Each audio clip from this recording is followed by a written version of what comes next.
ওদের এই ছোট্ট ছোট্ট ভালোবাসাগুলো আমাদের কাছে অনেক বড় পাওনা। Good morning everyone, welcome back to the channel রোজ নামচান। Happy Rakshabandhan to all. দেখতে দেখতে বাঙালির আরেকটা উৎসব এসে গেল। বাঙালির 12 মাসে 13 পার্বণ, এই কথাটা একেবারেই খাঁটি। যদিও আজকে রাখি পূর্ণিমা বললে ভুল হবে, কেননা রাখি পূর্ণিমা মানে পূর্ণিমাটা লাগছে সেই রাত্রিবেলা। তোমরা যখন ভিডিওটা দেখবে তখন তো রাখি পূর্ণিমাই, তাই জন্যই তোমাদেরকে আগের থেকে জানিয়ে দিলাম। আর ঝনকের তো এখন বিশাল ব্যাপার। ওর এইখানে দিদিভাই আছে, রায় দিদি, বৃন্দা দিদি আছে, তারপরে আবার চেরিবেরি নতুন অ্যাড হয়েছে। যদিও এখন ওরা খুবই ছোট, রাখি পরাতে পারবে না দাদাকে, কিন্তু কয়েক বছর পর থেকে চেরিবেরিও রাখি পরাবে। ঝনকের তো ব্যাপারই আলাদা, বিশাল ব্যস্ত জানো তো। রাখি পূর্ণিমার দিন এই বাড়িতে দিদিরা ওয়েট করে থাকবে, ওই বাড়িতে বোনরা ওয়েট করে থাকবে, ব্যাপারই আলাদা। চলো, অনেক কথা বলে ফেললাম, আজকের দিনটাকে শুরু করা যাক।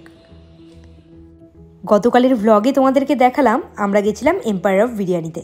আর সেইখানে ছোট কাউন্টারটা যেহেতু উদ্বোধন হলো, তাই প্রত্যেকের জন্য কমপ্লিমেন্টারি হিসেবে ছিল সেই কোল্ড ড্রিঙ্ক, আর তার সাথে সবাইকে দিয়েছিল এই একটা করে কাঁচের বটল। এইরকম বটল আমার তো একটা আছে, কিন্তু ওপরের ওই প্লাস্টিকটা পুরো ফেটে গেছে, তোমরা তো দেখেইছো। এটা এখন যত্ন করে রেখে দিই।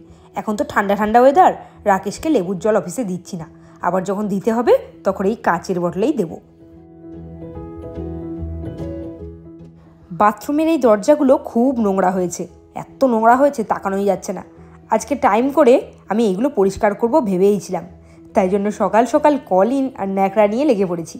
ভালো করে ঘষে মেজে পরিষ্কার করছি।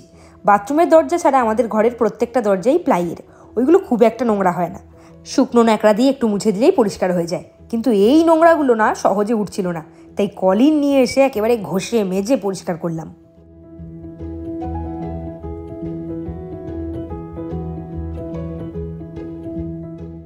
শুধু কি একটা দরজা পরিষ্কার করলেই হবে? আমার নিজের বাথরুমের দরজাটা পরিষ্কার করতে হবে না? লোকে হয়তো ভাববে কাজ না থাকলে মানুষ এইসবই করে, কিন্তু জানো তো, যখন এগুলো পরিষ্কার করলাম তারপরে ওই ন্যাকড়াটা একেবারে কালো হয়ে গেছিলো। এমন কিছু কিছু জিনিস থাকে যেগুলো দেখে বোঝা যায় না খুব একটা নোংরা হয়েছে। যেহেতু এই ঘরে রাকেশ আর ঝনক ঘুমোচ্ছিল, তাই জন্য খুব ধীরে সুস্থে কাজ করছিলাম। যদিও দেখে মনে হচ্ছে না, লাইটটা জ্বালাতে বাধ্য হয়েছি। কেন বলো তো? সকালবেলা যেই ঘুম থেকে উঠলাম দেখলাম তো চারিদিকে একবারে ঘুটঘুট করছে, অন্ধকার, মেঘ। কবে যে লাস্ট সূর্যের মুখ দেখেছিলাম ভালোভাবে তা তো ভুলেই গেছি, মনেই নেই। আমার ঘরের বেশিরভাগ জানলাগুলোই কাঠের, কিন্তু রান্নাঘরের এই জানলাটা কাঠের করা হয়নি, এটা কাঁচেরই করা হয়েছে।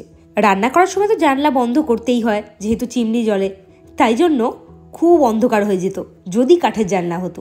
তাই জন্যই কাঁচের করা হয়েছে। আর কাঁচের জানলা মানেই তো নোংরাও হয় বেশি।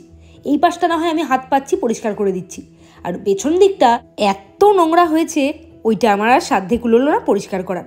কি আর করব, তাই যেইটুকু হাত পেলাম সেটুকুই করে দিলাম।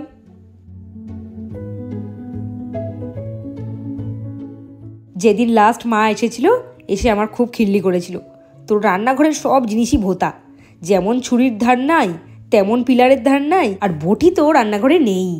তাই জন্য এই কথাটাতে আমার খুব আতে গাহা লেগেছিল। আমি তাড়াতাড়ি করে কিনে নিলাম এই পিলারটা, আর অর্ডার করেছিলাম অ্যামাজন থেকে। অ্যামাজনে তো সব জিনিসই খুব ভালোই হয়, আর এটার যা ধার দেখলাম রীতিমতো আমার ধরতে ভয় লাগছিল। যখন এটা ইউজ করব তোমাদের সাথে অবশ্যই শেয়ার করব।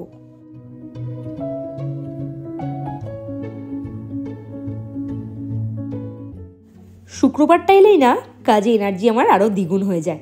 2 দিন ছুটি আছে সামনে, এটা ভেবে বেশি বেশি করে কাজ করতে পারি। আগে মেঘলা থাকলে জানলা দরজা খুলতাম না, ভাবতাম যে এক্ষুনি বৃষ্টি নামতে পারে, থাক ডবল খাটনি হবে। আর এখন এমন হয়ে গেছে, এই ব্যাপারটার সাথে এতটাই হ্যাবিচুয়েটেড হয়ে গেছি যে এইসব আর ভাবি না। সবসময়ই তো বৃষ্টি হচ্ছে, সারাদিনই কি আর জানলা বন্ধ করে রাখা যায়? আমি কোনো জিনিস বাইরে রেখেছি আর আমার হয়ে সেটা কেউ ঢুকিয়ে দেবে, সেটা তো আমি ভাবতেও পারি না। সেই দিনকে ঝনকের স্কুল ব্যাগটা দেখলেই তো, ইস্ত্রি দিয়ে শুকোলাম, ওইখানেই পড়েছিল। এটাকে এখন তুলে ফেলি ফটাফট।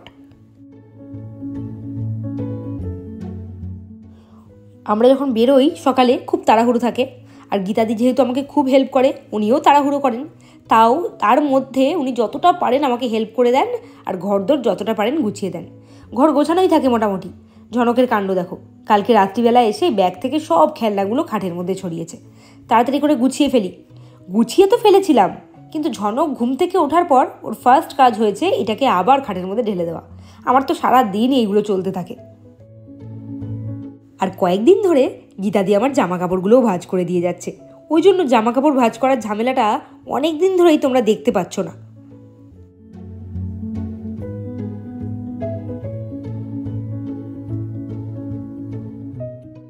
সকালে ওঠার পর থেকে টুকিটাকি কাজ করতে করতেই আমার টাইম ওভার হয়ে যায়। ঘড়িতে বেজে গেছে 7:45। এবার রাকেশকে আর ঝনককে আগে ঘুম থেকে তুলবো, তারপরে ঢুকবো স্নানে। কেননা আমি যদি আগে না ডাকি তাহলে ওদেরকে ডাকার পর কিছুক্ষণ এদিক ওদিক গড়িয়ে আরও লেট করবে। জানলাগুলো আগে খুলে দিলাম যাতে বাইরের আলোতে একটু ঘুমটা কাটে। ঝঙ্কা বুড়ো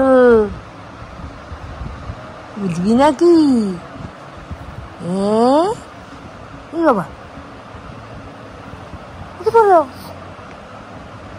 বলো। আমি ডাকলাম ঠিকই, কিন্তু কতক্ষণে উঠবে সেই ব্যাপারে যথেষ্ট সন্দেহ আছে। তাই জন্য আমি ছেড়ে দিলাম, ওরা যা পারে তাই করুক গে যাক, বাবা আর ছেলেতে ওরা বুঝে নেবে। সকাল থেকে পুরো কালো করে আছে ঠিকই, কিন্তু বৃষ্টি হয়নি একদম। যখন থেকে আমার ঘুম ভেঙেছে তখন থেকে ভাবছি এক্ষুনি নামলো বলে, কিন্তু নামেনি। এখন আমরা বেরোচ্ছি 9:30 বাজে। এই 9:30 থেকে ঝনককে যখন স্কুলে পাঠাবো, ওই তার মধ্যে একবার না একবার ঝমঝমিয়ে নামবে, একদম শিওর। না হলে তো আমাদের অসুবিধাটা হবে না, না একদম 100% শিওর। গাড়ি নিয়ে বেরোনোর এখন আর সময় নেই, বাইক নিয়েই যাবো, সেই বড় ছাতা নিয়ে। দেখা যাক, বৃষ্টিতে যদি কপালে থাকে ভিজবো। তোমরা যদি আমার মুখের কথা বিশ্বাস না করো, তাই জন্য প্রমাণ হাতে নিয়ে ঘুরছি। ছাতাটা দেখে বুঝতে পারছো তো, আমি সবে বাড়ি এসে ঢুকলাম, মানে ঝনকের দিয়ার বাড়িতে এসে ঢুকলাম। আর এই যে ছাতার অবস্থা ভেজা, তার মানে দেখলে তো সকাল থেকে কিন্তু বৃষ্টি ছিল না, একেবারে কালো হয়েছিল। যেই আমরা বাড়ির থেকে বেরোলাম 9:30 বাজলো, ব্যাস শুরু হয়ে গেল বৃষ্টি। আর তারপরে এমন বৃষ্টি হলো ঝনককে স্কুলেই পাঠাতে পারলাম না আজকেও। তখনই ডিসাইড করলাম আজকে ঝনক যাবে দাদু ভাইয়ের স্কুলে। আর সেইটা শুনে কি মজা পেয়েছে দেখো, নাচতে শুরু করে দিয়েছে একেবারে।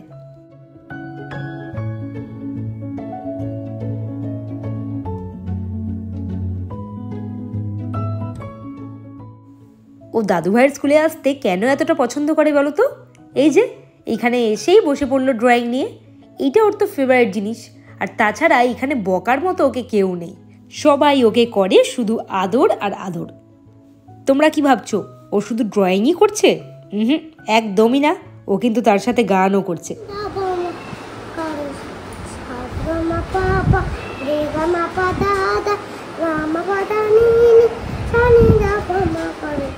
প্রত্যেক বছরই আমাদের স্কুলে রাখি পূর্ণিমার দিন বা রাখি পূর্ণিমার আগের দিন প্রত্যেকটা স্টুডেন্টকে এইভাবে রাখি দেওয়া হয়। ঝনকবাবু তো আজকে দুষ্টু বৃষ্টির জন্য স্কুলে যেতে পারলো না। ঠিক 11টা বাজলো, তারপরে গিয়ে বৃষ্টিটা কমলো। তাই জন্য এখন ম্যাডামের কোলে বসে বসে খুব মনোযোগ সহকারে কাজ করছে। আসলে এত দায়িত্ব না, দাদুভাই ওকে অনেক দায়িত্ব দিয়ে দিয়েছে। আমরা ছোটোর থেকে দেখে আসছি। আসলে আমরা ছোটোবেলাও তো বাবার স্কুলেই পড়তাম, তাই জন্য ছোটোর থেকে দেখে আসছি বললাম। বাবা রাখির দিন সব বাচ্চাদেরকে রাখি দেয়, আবার যেদিনকে স্কুল ছুটি পড়ে প্রত্যেকটা বাচ্চাকে আনন্দ দেওয়ার জন্য একটা করে বন্দুক দেয়। এগুলোতে বাচ্চারা খুব মজা পায়। জিনিসগুলো হয়তো খুব নামি দামি নয়, কিন্তু এই ছোট্ট ছোট্ট খুশিগুলো বাচ্চাদের কাছে অনেক বড়। শুধুমাত্র রাখি দেওয়া হয়নি, প্রত্যেকটি বাচ্চাকে দেওয়া হয়েছে তার সাথে একটা করে চকলেট। রাখি পড়বে, রাখিটা খুবই ছোট্ট, কিন্তু এই যে সবাইকে রাখি দেওয়া হচ্ছে, এটাই কিন্তু তোমাদের সব থেকে বড় একটা স্কুল থেকে পাওয়া ভালোবাসা, তাই তো? রাখিটা ছোট্ট কেন বলো তো?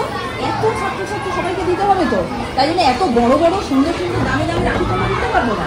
এই যে ছোট্ট একটা রাখি দেওয়া হচ্ছে, এটা কিন্তু একটা স্কুলের তরফ থেকে তোমাদেরকে আমাদের দেওয়া একটা ভালোবাসা, ঠিক আছে? নিজেদের স্কুল বলে বলছি না, প্রত্যেকটা স্টুডেন্ট এই স্কুলে যতটা ভালোবাসা পায়, যখন তারা বড় স্কুলে চলে যায় তখন কিন্তু এই দিনগুলোকে ওরা খুব মিস করে। আর শুধু ওরা মিস করে বললে ভুল হবে, আমরাও ওদেরকে খুব মিস করি। যখন ওরা 4 থেকে চলে যায়, মানে বেরিয়ে যায় বড় স্কুলের উদ্দেশ্যে, তখন সেই দিনটা হয় আমাদের কাছে খুব কষ্টের দিন। ওই ফেয়ারওয়েলের দিনটা আমরা প্রত্যেকেই মনে মনে বেশ কাঁদি, কিন্তু ওদের সামনে সেটা প্রকাশ করি না ঠিকই, কেননা ওদের সামনে যদি সেটা প্রকাশ করি ওরা আরও ভেঙে পড়বে। তাই দেখো না, আজকেও কি সুন্দর ভালোবাসা পেলাম ওদের থেকে। এই ছোট্ট ছোট্ট ভালোবাসাগুলোই আমাদের কাছে অনেকটা বড়।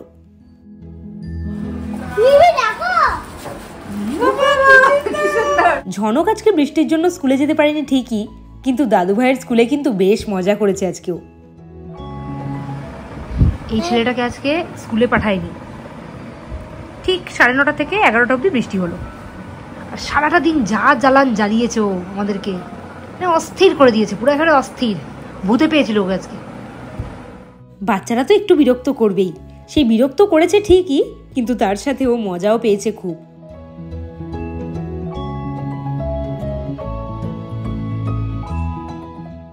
এই দেখো সন্ধেবেলায় দিয়া বসে পড়েছে রাখি নিয়ে। এই 3টে রাখি হলো 3 নাতি নাতনির, আর এই যে আরেকটা রাখি দেখতে পাচ্ছ, এইটা হলো গোপু সোনার। অনেকের কাছে নিয়ম আছে 5 বছর পর্যন্ত রাখি পরানো যাবে না, বা 5 বছর পর্যন্ত ভাইফোঁটা দেওয়া যাবে না। আমি এইসব নিয়ম কিছু মানি না তেমন। ঝনকের দিয়া খুব ভালোবেসে এই রাখিটা পরায় প্রত্যেক বছর। আমি কেন তাতে শুধু শুধু বাধা দিতে যাবো বলো তো?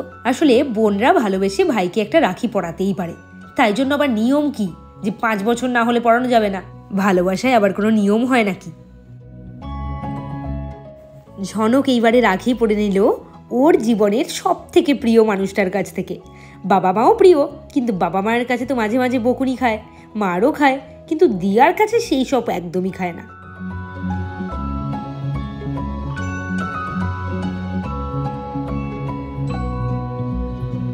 আজকে আবার এসে গেছো? হ্যাঁ আসেনি, এখান থেকে ডাকলো, বললো যে আপনাদের নাকি ইয়ে গেছে 7 তারিখে, আমরা ডাকতে পারিনি, আজকে আসলে একটু খেয়ে যান। ভাঙে দেবে? ভাঙে দেবে নিশ্চয়ই তাই। ঝনককে পড়তে দিয়ে আমরা এসে গেছি আরেকবার শ্রাবণী মেলায়। আজকের কারণটা কিন্তু অন্যরকম। খাবো তো ঠিকই, কিন্তু খাওয়া দাওয়া করার জন্য আজকে মোটেই আমরা মেলায় আসিনি। আর রাকেশের ইয়ার্কির লেভেলটা দেখলে? আমরা আজকে মেলায় মেনলি এসেছিলাম রাখির গিফট কিনতে, আর রাখির গিফট কিনতে এসেছি, একটু খাওয়া দাওয়া করে নিলাম। আর এই মোমোগুলো যা ছিল না, দুর্দান্ত। চিকেনের স্টাফিং ভেতরে একেবারে ঠেসে ঠেসে দিয়েছিল। আবার একটা নিয়ে এসো। কি করবো, বাড়িতে বউ খেতে দেয় না, রাস্তা থেকে খেয়ে দিয়ে পেট ভরাতে হচ্ছে। বাড়িতে যদি বউ ঠিক মতো রান্না বান্না করতো, ঠিক মতো খাওয়াতে, তাহলে রাস্তায় এসে খেতে হতো। জীবনে কি দুধ, ওইসব কথা বাদ দাও। মোমোটা এত ভালো, এই মোমোটা এত ভালো বানিয়েছে যে তোমরা যারা এই মেলায় আসবে ছাত্র মিলনী মাঠে, এই মোমোটা মিস করো না, মোমোটা দারুণ বানিয়েছে, রিয়েলি দারুণ। 5টা 50 টাকা, মানে 10 টাকা পিস, সাইজটাও ঠিকঠাক। আর আমরা প্রথমে একটা নিয়ে টেস্ট করে দেখলাম যে খুব ভালো বলে আরেকটা নিলাম। একদমই তাই। শুধুমাত্র মোমো খেয়ে চলে যাব এইরকম লোক কিন্তু আমরা না। এরপরে নিলাম পাপড়ি চাট, সেই আগের দিন খেয়েছিলাম, বেশ ভালো লেগেছিল। আজকে আরেকবার খাওয়া দাওয়া সেরে এরপরে আমরা যেইগুলো কিনতে এসেছিলাম মেলায়, সেইগুলো কিনে নিয়ে গেলাম বাড়িতে। দেখেছো ঝনকও এসে গেছে। ভেবে তো ছিলাম বাড়ি চলে আসবো, ওকে পরে গিয়ে রাকেশ নিয়ে আসবে, কিন্তু একবারে ওকে নিয়ে চলে এসেছি। মেলায় তো গেছিলাম কালকে, যেহেতু রাখি গিফট কিছু কিনতে হবে, রাকেশকে আমি বললাম ওখানে গেলে একবারে সব পেয়ে যাবো। আর পেয়েও গেছি, কিন্তু সমস্ত যেগুলো পেয়েছি প্রত্যেকটাই আমাদের বেশ পছন্দ হয়েছে। আর ঝনকের জন্য একটা জিনিস নিয়ে এসেছি, তারা এবার ঝনককে দেবো জিনিসটা, দেখি ওটা পেয়ে কেমন খুশি হয়। ছোটা ভীম ঝনকের একটা খুব প্রিয় ক্যারেক্টার, আর সেই বোতলটা দেখে রাকেশ কিনে নিল একটা ঝনকের জন্য। আসলে ও যে এই নতুন বোতলটা ইউজ করছে স্টিলের, সেইটা কতদিন চালায় খুব সন্দেহ আমাদের দুজনের, তাই জন্য একটা স্টকে রেখে দিলাম আমরা। আর ঝনকের দেখো না মজার ব্যাপারটা, হাতে ছোটা ভীমের রাখি, আর ওই হাতে ছোটা ভীমের জলের বোতল। কি মুখটা দেখে বুঝতে পারছো তো কতটা খুশি হয়েছে ওটা পেয়ে। খাওয়া দাওয়া সারা হয়ে গেছে আমাদের সবারই, আর ঝনক দেখতে পাচ্ছ পেছনে ঘুমিয়েও পড়েছে। ওই যে অনেকদিন পরে এরকম একটা দিন এলো, আগামীকাল সকালে কোনো তাড়া নেই, রাকেশের অফিসও ছুটি, আমার স্কুলও ছুটি। কালকে অনেকদিন পরে একটু বেশিক্ষণ ঘুমানোর চান্স আছে, কিন্তু যতই চান্স থাকুক আমার তো সকাল সকাল ঘুম ভেঙেই যাবে, আমি জানি। দেখা যাক কতক্ষণ টেনে ঘুমোতে পারি। চলো আজকে তাহলে ভ্লগটা এখানে শেষ করি, কালকে আবার একটা নতুন ভ্লগ নিয়ে তোমাদের সাথে দেখা করবো। Good night.